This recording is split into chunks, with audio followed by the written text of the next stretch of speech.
नमस्कार, मैं ललित प्रजापति। बांग्लादेश को लेकर आज बातचीत की जाएगी। अब वहाँ पर एक नई कैबिनेट भी बन गई है, नए प्रधानमंत्री, करीब करीब 25 मंत्री बनाए गए हैं।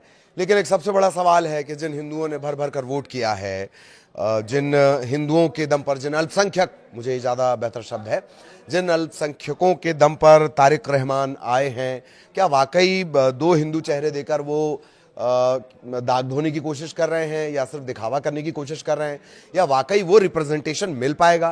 क्योंकि जो हिंदू बहुल इलाके हैं, अल्पसंख्यक बहुल इलाके हैं, वहाँ से तो भर भर कर जीत हुई है। जमाते इस्लामी को जो वोटर्स हैं उन्होंने एक तरह से धो दिया है।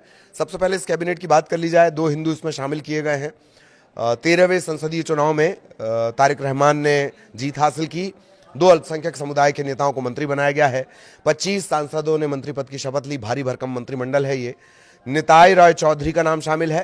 हालांकि पहले बात आ रही थी कि जो चौधरी के समधी हैं और पूर्व मंत्री रह चुके हैं, गोएश्वर चंद्र रॉय, उन्हें जगह मिलेगी, उन्हें नहीं मिल पाई है। तो एक तो निताई रॉय चौधरी हो गए, दूसरे दीपेन दीवान, यही दो मंत्री बनाए गए हैं। पहले निताई रॉय चौधरी की बात कर ली जाए। दरअसल ये बांग्लादेशी वकील हैं, राजनीतिज्ञ हैं, प्रमुख रणनीतिकारों में इन्हें माना जाता है। पार्टी के प्रमुख रणनीतिकारों में ये आते हैं, सलाहकार भी रहे हैं। इन्होंने करीब करीब 30,000 से ज़्यादा वोटों से जमात के जो उम्मीदवार हैं, मुस्तरशिद बिल्लाह, उन्हें हराया। दीपेन दीवान को भी जान लीजिए। बौद्ध मेजॉरिटी वाले चकमा एथनिक माइनॉरिटी ग्रुप से ही आते हैं। दक्षिण पूर्व रंगमती जिले की एक सीट से जीते हैं। उनकी धार्मिक पहचान को लेकर बहुत साफ नहीं है। कई लोग उन्हें हिंदू बताते हैं और चकमा के एक उम्मीदवार को इन्होंने हराया है। इनके बारे में आगे हम आपको जानकारी देंगे। पर ये दो नाम हैं। जो गोएश्वर रॉय हैं, पहले उनकी चर्चा चल रही थी क्योंकि अल्पसंख्यक हिंदू समुदाय के जो बड़े चेहरे हैं उनमें से एक वो माने जाते हैं। खालिदा जिया सरकार में 1991 से 96 के बीच वो मंत्री भी रहे हैं। और इस बार उन्हें जगह न देकर उनके जो समधी हैं निताई रॉय चौधरी, उन्हें ये जिम्मेदारी दी गई है, मंत्री पद की जिम्मेदारी दी गई है। खालिदा जिया के कार्यकाल में भी जो हिंदू मंत्री हैं वो शामिल रहा करते थे। एक गोएश्वर चंद्र रॉय हैं 91 से 96, और एक गौतम चक्रवर्ती, ये भी रहे हैं। तो तारिक रहमान ने भी दो चेहरों को जगह दी है। हालांकि दूसरे चेहरे की पहचान को लेकर थोड़ा सा संशय है, वो हम क्लियर कर लेंगे। ये ऐसे वक्त में ये फैसला लिया गया जबकि बार बार ये आरोप लग रहे हैं, चाहे वो मानवाधिकार आयोग की तरफ से आरोप लग रहे हैं, चाहे इंटरनेशनल मीडिया की तरफ से आरोप लग रहे हैं। भारत भी बार बार ये कह रहा है कि वहां के अल्पसंख्यकों की चिंता भारत की सबसे बड़ी चुनौती है। तो क्या ये जो दाग लगे हुए हैं वो धो पाएंगे? इसे लेकर अलग अलग बातें कही जा रही हैं। जो मोहम्मद यूनुस थे, उनके कार्यकाल, अंतरिम सरकार जो चल रही थी, इंटरिम गवर्नमेंट जो चल रही थी, हिंदुओं का कत्लेआम हुआ है, मॉब लिंचिंग की घटनाएं हुई हैं, अंतर्राष्ट्रीय स्तर पर बड़ी किरकिरी बांग्लादेश की हुई है और रोज़ाना इस तरह की खबरें आई हैं। तो क्या रहमान वाकई इससे साफ कर पाएंगे ये जो बट्टा लग गया है बांग्लादेश की साख पर?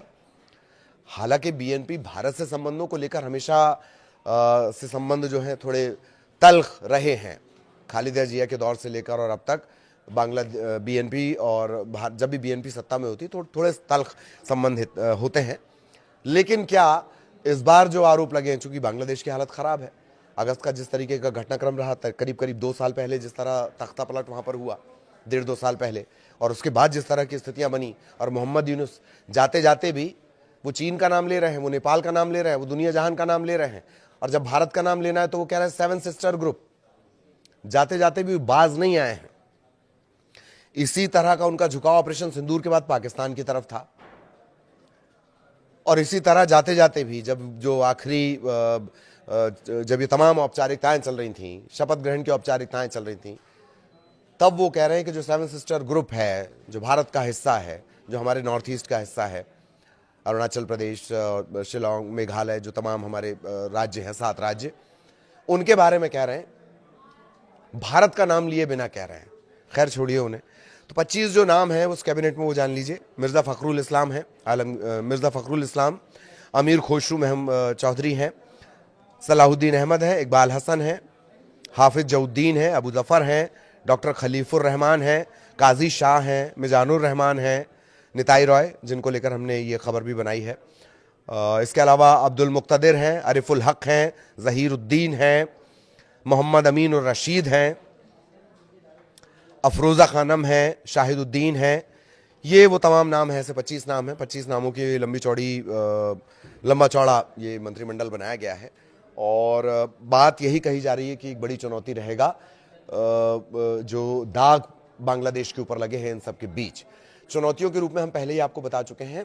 भारत के साथ अगर चुनौतियों की बात कर ली जाए या भारत के साथ रिश्तों की बात कर ली जाए, सबसे पहले बात होगी शेख हसीना के प्रत्यर्पण से जुड़ी हुई, उनकी वापसी से जुड़ी हुई। दूसरी चुनौती रहेगी वो बांग्लादेश फर्स्ट की बात कर रहे हैं, क्या वाकई भारत के बिना या भारत से दोस्ती के बिना बांग्लादेश फर्स्ट की नीति पर वो इंप्लीमेंट कर पाएंगे। बांग्लादेश चाइना के बाद कपड़े का सबसे बड़ा, पूरे दुनिया में सबसे बड़ा कारोबारी है, ये आप जान लीजिए। उसके उस उद्योग टेक्सटाइल इंडस्ट्री की भी हालत जो है वो थोड़ी सी खराब हुई है। कब खराब हुई है? इन सब घटनाक्रम के बीच में। तीसरी चुनौती की बात अगर कर ली जाए तो ज्यादा जो झुकाव है वो चीन की तरफ और पाकिस्तान की तरफ पिछली सरकार का रहा है। किस सरकार का रहा है? अंतरिम सरकार का रहा है। नई सरकार क्या करती है? उसके पास एक मौका है। अच्छा और सकारात्मक संदेश क्या दिया है रहमान ने, तारिक रहमान ने? वो ये दिया है कि जीत के बाद जब उन्हें प्रधानमंत्री ने बधाई दी तो बहुत पॉजिटिव उनका एटीट्यूड रहा। इससे लेकर न्योता भी भेजा गया था, लेकिन प्रधानमंत्री की व्यस्तता के चलते वो नहीं गए हैं। ये वो चुनौतियां हैं जो बीएनपी के साथ या तारिक रहमान के साथ या भारत के रिश्तों के जब भी जिक्र आएगा तब जो सामने आने वाली हैं दोनों देशों के बीच।